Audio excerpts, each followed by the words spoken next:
So in the programming lecture series, so today the question will be, how will you do a depth first search of a given graph? This is a very interesting question. Depth first search, what it means. So let's see what it means.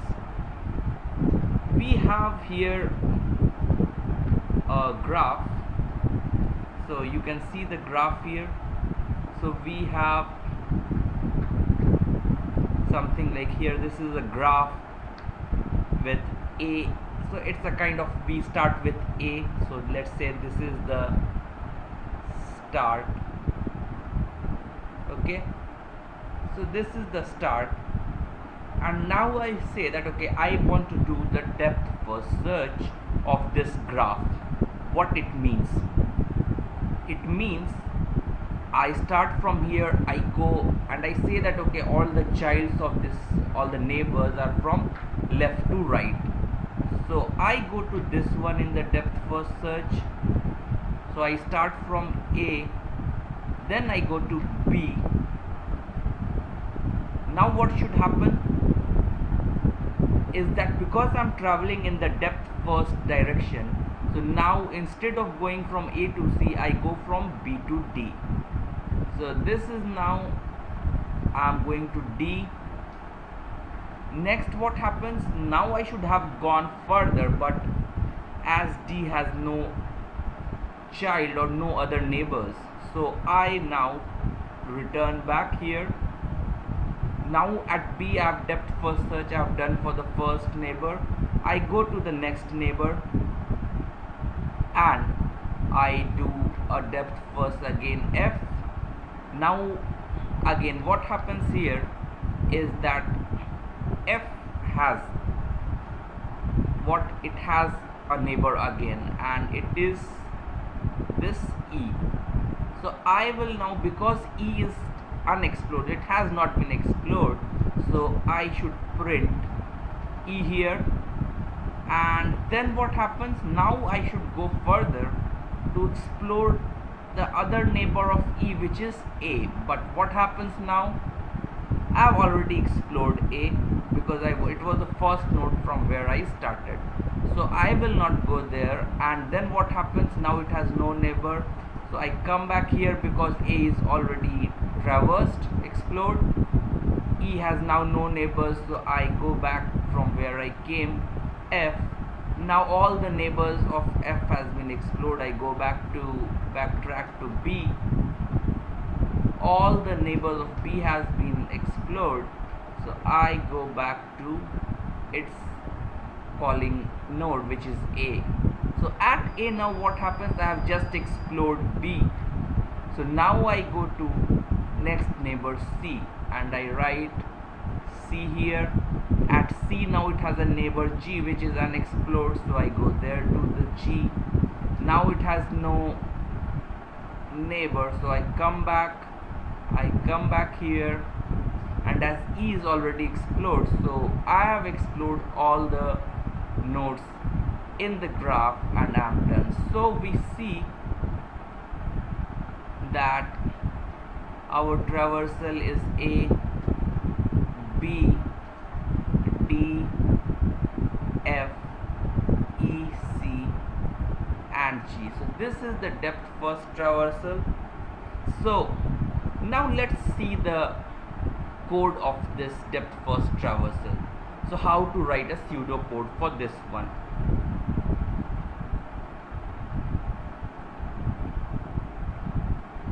So if we see here,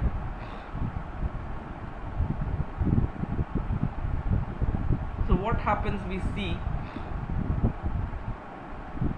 that we have a procedure DFS.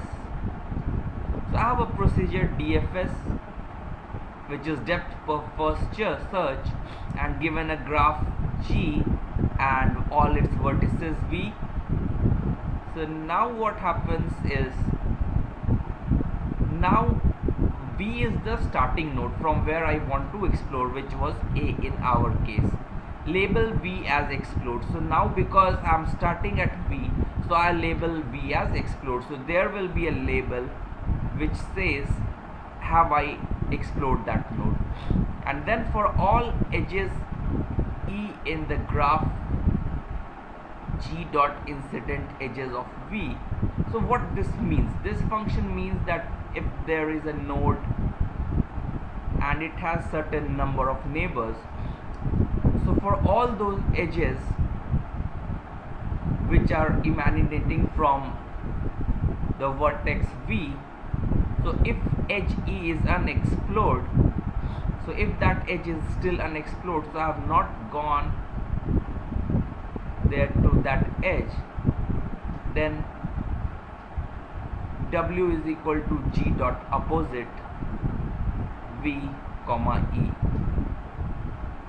So what it means here is, if vertex W is unexplored, so if the vertex, I go to some vertex, so W is the vertex which I get from the edge, so this G dot opposite V comma E tells that okay, in that edge what is the other end node. One was V, so what is the other one? So it's W. So if vertex W is still unexplored, then label E as discovery edge and recursively call DFS G comma W. So what happens if this is not explored yet? So I will label E as discovery edge and I will make W, now I will call DFS on W and I will mark it as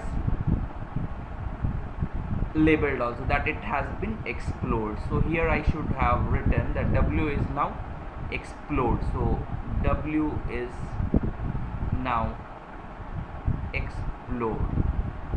So this is about the depth first search, which is a kind of some recursion is happening here. So we are calling DFS, and if everything has been so everything has been explored at a particular node, then what we do is we just trace back to the parent edge. So this was about depth first search, and we will just look at one example, which is, let's say we have a tree. Okay, so tree is also a graph. So we have, let's say,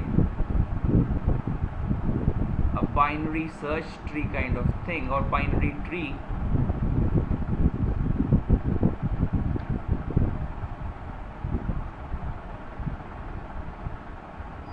And this is what the tree looks like. So now what happens is, so let's say this is the tree. Okay, we have the tree and I now want to do the depth first search of this one. Okay, so this is what we want to do, DFS. So this is just again for our revision purpose. So I say that okay, do DFS and start from this node V. So this is the graph G and I want to do DFS G comma V. So what happens now? I am here. So now I say that okay, I will put a mark with, let's say, color red, that okay, this has been explored. Okay, so now what I do, if in a for loop I visit all the edges, all the neighbors, so I come to this one and I see that okay, now this is not yet explored. So I come here and now what I do, so I say that okay, this is now explored. So I have 20, then 10, and now this is explored. So I now in a for loop again, so I do DFS of its neighbors. So I go here at 5 because it is not discovered yet, so it's not explored. So now I come here, I say it is explored. It has no neighbors, so it goes back here. Now it comes to its parent, and here it was in the for loop for all its neighbors. It goes to its second neighbor. It is not explored yet, so now it has been explored. So we write now 12, now it has no neighbors, so it goes back to its parent, and then this node's neighbors have been explored, so it goes back to its parent. Now it at node 20, it was in the for loop for the first neighbor.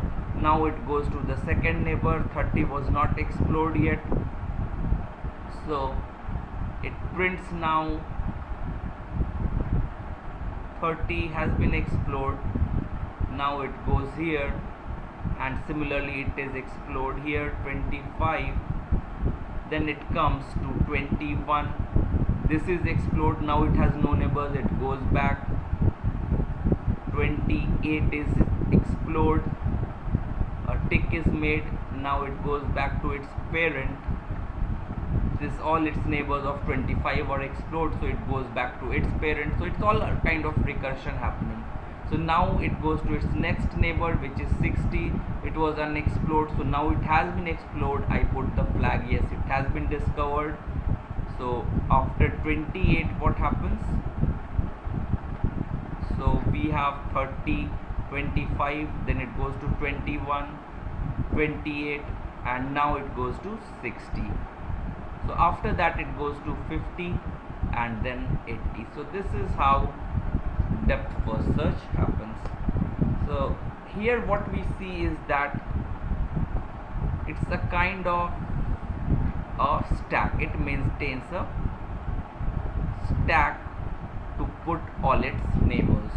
Okay, so this was about depth first search. This is very much asked in all the interviews. And if you like this video, please subscribe to my channel to watch more of the programming interviews.